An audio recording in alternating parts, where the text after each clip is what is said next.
Hi everyone, it's me. I'm back again.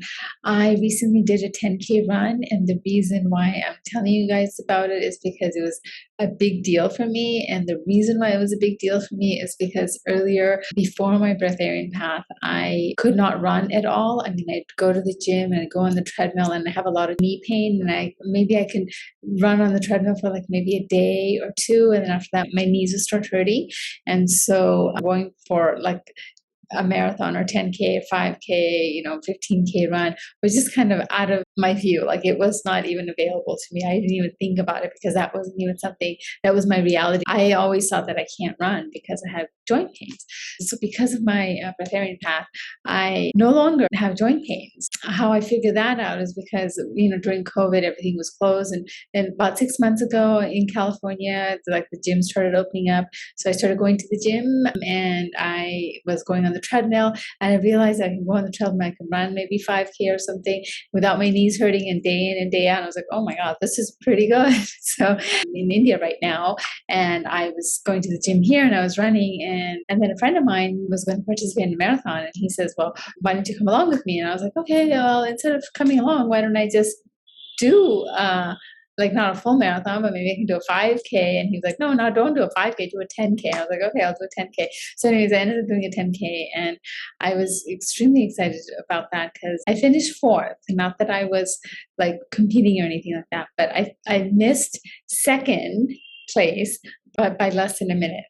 So I missed third place by like 5 seconds. And honest to God, when I was running, I wasn't competing at all. I was just so thrilled to have the freedom to run, that I was just running and enjoying the freedom in my body and not feeling these aches and pains. And I was just enjoying that. And I wasn't trying to beat the person in front of me. I was just running and just enjoying that. So, but if I were to do it again, if I was going to be more competitive, then I may beat the people in front of me and try it really hard and stuff like that. But I didn't do any of that. I was easy. And so anyways, in spite of that, I came in fourth. I was really happy about that because it's my first run, and I came in fourth. So I was like, that's so exciting. But anyways, the reason why I think that the breatharian path helps in the running has helped me is because first of all, I don't have joint pain. I can run. And secondly, my timing was better. Not that I was trying to do my timing, but I think that my timing was better than other people's, is because they stop and have water, or they stop and have a banana, or they stop and have a cookie, or, they pick up the water or something. And that all takes some time because, for each kilometer, they have like a water stop. And they stop and have water and all that. But for me, what I did is I woke up in the morning.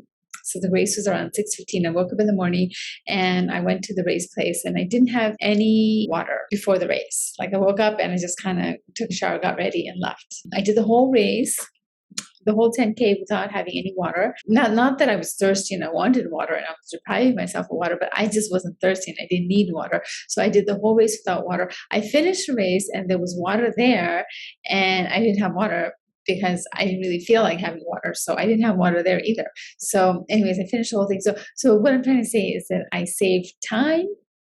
So the breatharian path kind of helps you save time because you don't really get thirsty. As I was doing the run, apart from the fact that my knees didn't hurt and I didn't need water, there's another thing that I thought that I should mention. So I noticed that the breatharian lifestyle and the runner's lifestyle, they have a lot of parallels.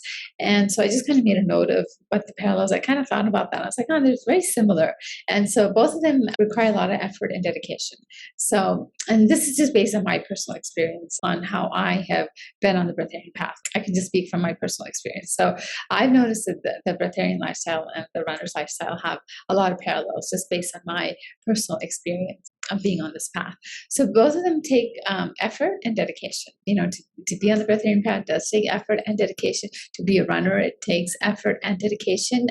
And you can't do a marathon without that effort and dedication. And just like you can't be on the breatharian path without effort and dedication. And I think those two are very true for both the lifestyles. So here's one of the things that I notice is patience. Runners have patience, and they slowly, like they do marathons, and then they run every day, and then they, or maybe every other day, and then they keep seeing how they can improve their timing. So a lot of patience that's required in continuing to improve and get better at your running.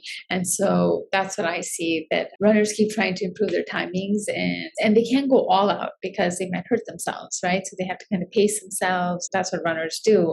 Maybe if you go all out, you might injure yourself, right? And so I see the same thing in my journey, in my breatharian journey, is that I've had to be very patient with myself. So I have realized you can't rush the transition from this food eating body to a completely breatharian body. So it's a transition. So I've had to be patient with myself. So it's slow and steady, just like the runners, slow and steady, keep at it. And that's what I've been doing, is patience, keep at it. And slowly your body changes, slowly the runner's body changes, they improve on the timing, slowly the breatharian body changes, it's able to go lighter and lighter on fluids. So patience is a good virtue, as they say, to have. For example, the runner runs really, they might injure themselves. The same thing with the breatharian. For example, if I just say, no, I'm just going to do this, and I just keep giving myself, I have this method, the carrot and the stick method. If I just, no, I give myself the carrot and keep giving myself the stick and say, no, you have to do that, then someplace, it's going to build resistance, and then your body's going to rebel. It's kind of the patience, slow and steady, instead of forcing it. So that's what I have seen the parallels between the two in terms of patience. And another thing I've seen is that the runners are very focused. They're focused. They are constantly striving to do more. They do different things to improve their timings. They're constantly very focused on their running. In my journey, I've also had to be very focused to improve on my path, to kind of get lighter and lighter in my fluids. So I'm constantly striving for that. I'm constantly focused on that. So another parallel I see is a change in food. Like the runners, if they're really serious about it, they kind of pay attention to what they eat and whatnot. Maybe they do high protein, high carbs. I don't know what they do, but they have this whole combination that they do to get focused on their running. So I think in the breatharian path, I have had to get lighter and lighter on my food. And for example, some of the things I've had to do is do fasting. I mean, you have to be very, very regular at it. Very important, get lighter and lighter and lighter, because the lighter you become, that's kind of the transition in for your body to be able to sustain itself on prana. So that's kind of something that goes hand in hand as well. Another thing that runners do, I find, is that they have support groups. So when they're running, they need maybe some support groups, helping them, motivating them to keep on that journey, to keep going, keep pushing themselves. So I have found that on my journey, it's been good to have people who are similar, like-minded to me, because it's a support group, right? It's like, I'm not the weird one. I'm supported by other people, like-minded people. So it's been really important for me to have a support group. Just like runners, it's important for them to possibly have a support group. So I see that parallel as well. I see exercise is a very important thing for runners. The runners, what they do is they go and they sprint and they stop and they do work on the core muscles. They do all kinds of things to keep their body at optimal performance. And that's the same thing that applies to me on my path, is that I had to continuously get that energy moving in my body, because energy creates energy. So, constantly maybe going to the gym, doing some physical activity, doing yoga every day. So that has been a way for me to cultivate that energy within my body, is to exercise. So exercise goes hand in hand, both for runners and for people on the breatharian path. So I found that as well in my journey. Another thing I found is breathing. Breatharians and runners, they both focus on breathing. Runners, basically, they want to, maximize their oxygen level. So what they do is they do different kind of breathing exercises. One of the things they do is belly breathing, and that's kind of goes for the breatharian lifestyle as well. To do different kinds of pranayamas, draw more energy into your body. Belly breathing is an important thing as well for both runners and breatharians. When you do breathing, it also calms the mind down. So it allows you to get into more of a theta brain wave pattern, where you are able to draw in more of the pranic energy, the cosmic energy within you. posture is really important for runners because they want to make sure that they're running and the posture is right. Posture is right, that they can run faster. And the same thing is true for the Breatharian lifestyle. For me, I felt that, when you stand up straight, you're able to draw in more prana into your body, and you bring in more energy into your body when you have a proper posture. Runners may be doing other things to help improve. I mean, I don't know all that the runners do. I just kind of went on one run, but based on that, this is the parallels I'm drawing. But they may be doing other things, and so I think bottom line is that it requires dedication and effort to be on the runner's path.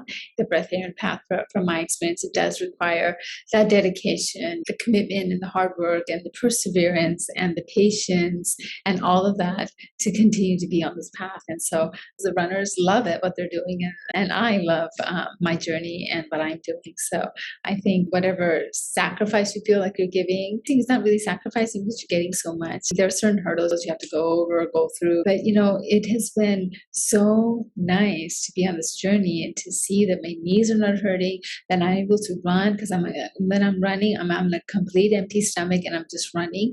I'm not carrying anything extra with me, and I'm light in my body, light in my step. So those are the parallels that I see between runners and breatharians. Kind of similar stuff, maybe I'm doing a little differently, but it's kind of similar stuff. If anything in life maybe you're striving for, it's going to require effort, it's going to require dedication, it's going to require persistence, it's going to require patience. So all these things go hand in hand with the Breatharian lifestyle. So I hope that made sense in terms of different parallels that we see. So it's not like that we're on such a weird, like if you're on this journey, it's so weird and so different. It's like they're all on their different journeys. And runners may be on their journey, but it's similar to a person that's on the Breatharian journey because there's so many similar things, the breathing, the patience, all that is there. So I hope that that made sense, and I was able to draw some parallels between the runner's lifestyle and the Breatharian lifestyle. Anyways, thank you so much for watching. Bye.